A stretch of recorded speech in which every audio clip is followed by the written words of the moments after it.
Kembali lagi bersama gue Denji di sini di konten baca berita dulu. Seperti biasa kita akan melihat ataupun membaca berita-berita baik di Indonesia ataupun di luar negeri. Untuk apa bang? Untuk pengetahuan kita gitu guys ya. Supaya dengan kita membaca berita tersebut, kita mengetahui fakta-fakta kejadian-kejadian sehingga kita bisa belajar atau mengambil sedikit hikmah dari kejadian yang sudah terjadi tersebut. Anjay. Oke, langsung saja mungkin kita langsung masuk ke berita yang pertama nih. Ada apa nih kak ya? Pemerintah legalkan aborsi untuk wanita korban pemerkosaan dan kekerasan. Wow. Pemerintah Indonesia mengizinkan aborsi bagi korban tindak pidana pemerkosaan atau kekerasan yang berujung kehamilan. Bagaimana diatur dalam peraturan pemerintah PP nomor 28 tahun 2024 yang merupakan peraturan pelaksanaan dari Undang-Undang nomor 17 tahun 2023 tentang kesehatan. Aborsi ini hanya dapat dilakukan jika kehamilan korban dapat dibuktikan dengan surat keterangan dokter yang menyatakan usia kehamilan sesuai dengan kejadian. Selain itu, aborsi hanya bisa dilakukan di fasilitas pelayanan kesehatan tingkat lanjut yang memiliki sumber daya kesehatan sesuai dengan ketetapan Menteri Kesehatan. Peraturannya aneh. Pemerintah mengizinkan aborsi bagi korban tindak pidana pemerkosaan atau kekerasan. Berarti kayak seolah-olah pemerkosaan dan kekerasan itu kayak udah hal yang lumrah di Indonesia. Udah biasa, makanya disiapin peraturan ini kayak wah banyak banget nih kejadian pemerkosaan. Jadi kita sediain peraturan aborsi legal. Tuh, wah ngeri, secara tidak langsung pemerintahan legalkan pemerkosaan dan kekerasan dong kalau begitu. Iya, dengan secara nggak langsung pemerintah itu melegalkan. Sebenarnya kalau menurut gue pribadi itu bukan kayak bisa juga kayak melegalkan, cuman lebih kayak ke hal yang lumrah gitu. Kayak wah udah biasa nih karena sering terjadi pemerkosaan, kekerasan, jadi kita legalkan kegiatan aborsi gitu. Ada-ada saja pemerintah bakal banyak nih kasus pemerkosaan. Itu malah makin banyak lagi dengan dilegalkannya peraturan ini. Itu kayaknya makin banyak lagi nanti. Udah mah banyak, tambah peraturan kayak gini jadi lebih banyak lagi. Ini makin ada-ada aja gitu ya. Kenapa nggak buat peraturan tuh yang kayak pelaku korupsi mulai ini dihukum mati. Respect gitu. Kepsek di Surabaya akui gelapkan dana koperasi nilai 2,3 miliar untuk rumah mewah. Kemarin di Maluku 3M untuk nyewa wanita. Ini di Surabaya untuk beli rumah. Kalau yang kemarin untuk wanita, ini untuk beli rumah. Apapun alasannya, kalau menggelapkan uang yang bukan milik dia atau uang dana APBN atau dana sekolah, dana koperasi apapun. Kepala Sekolah SD Negeri di Surabaya berinisial MI 61 tahun mengakui telah menyalahgunakan dana koperasi KPRI Tegar sebesar 2,3 miliar untuk kepentingan pribadi termasuk membangun rumah mewah, kos-kosan, dan membeli tanah untuk pasar.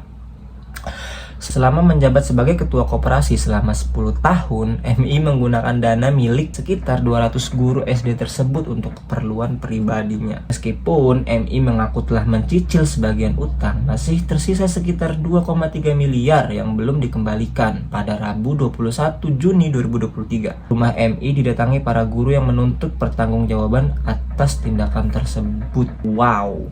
Mbok ya kalau mau bangun rumah, mau bangun kos-kosan tuh pakai uang sendiri lah pak, ya kan? Ini uang guru-guru loh, mana guru tuh gajinya? Iya kan, gajinya kan banyak tuh berita-berita atau tulisan-tulisan yang menyatakan kayak guru honorer di sini gajinya segini. Ini udah gajinya maaf kurang mungkin untuk pribadi ditambah diambil. Kasian loh. Uang tunai sebesar 910 juta milik tim bulu tangkis Indonesia kemalingan di Paris. Kok bisa sih? Tim bulu tangkis Olimpiade 2024 Indonesia menjadi korban pencurian di Paris. Manajer tim Arman Darmaji mengalami kejadian ini pada Senin 5 Agustus 2024 di area Madeleine, Paris. Dalam peristiwa tersebut, uang kas PBSI serta dokumen pribadi seperti KTP, SIM, dan paspor ikut hilang. Pelaku pencurian menggunakan modus mengempiskan ban mobil yang ditumpangi Arman. Menpora RI Dito Aryo Tejo menyatakan bahwa Paris memang rawan pencurian, terutama di sekitar area venue dan jalanan tempat tinggal. Peristiwa ini menambah daftar kejadian serupa yang dialami kontingen dari negara lain selama Olimpiade. Tapi kok banyak amat gitu, maksudnya kok bawa uang cash uang tunai sebanyak itu gitu. Tapi kan kalau di mata uangin sana mungkin jumlahnya nggak sebanyak itu ya. Maksudnya lembaran-lembaran uangnya mungkin ya. Yakin kemalingan. Mohon maaf Mbak main first. Jangan begitu dong. Kasih infonya. Tapi kasihan ya. Semoga segera ditindaklanjuti dan mendapat solusi gitulah. Mahasiswi pulang dugem tabrak ibu-ibu hingga tewas dan terbukti positif narkoba. Orang mahasiswi berinisial MP. MP ini kayaknya namanya Marcel. Seorang mahasiswi berinisial MP 21 tahun. Anjir, masih muda banget, sama kayak gue lah.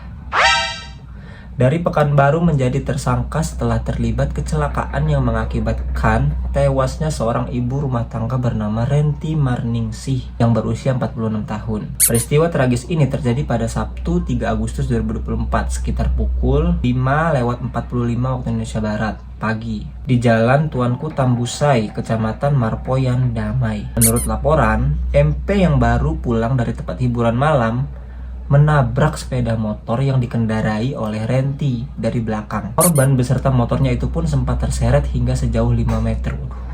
Akibatnya korban mengalami pendarahan di bagian kepala hingga tewas di tempat. Oh, tewas di tempat dong. Hasil tes urin menunjukkan bahwa MP positif menggunakan narkoba jenis sabu-sabu. Meskipun ia tidak mengakui penggunaan tersebut, MP kini telah ditetapkan sebagai tersangka dan ditahan untuk penyelidikan lebih lanjut. Waduh.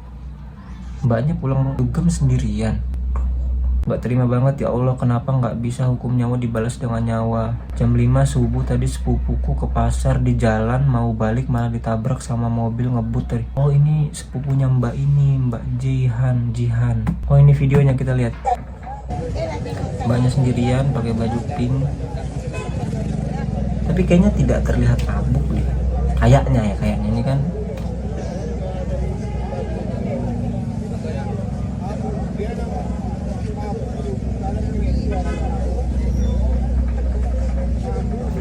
Tidak terlihat mabuk dan tidak terlihat bersalah.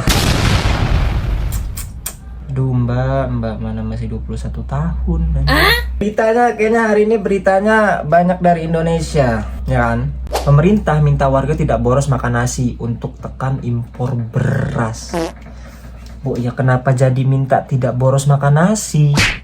Ya maksudnya ketika ada suatu permasalahan, ini kan pasti masalahnya kita kekurangan cadangan beras ya kan, makanya diminta untuk tidak boros. Kenapa solusinya malah menekan warganya untuk tidak boros makan? Kenapa tidak cari solusi lain, kayak misal membangun lebih banyak lahan sawah? Jadi kan dengan lahan sawah yang semakin banyak, beras yang dihasilkan juga semakin banyak ya kan.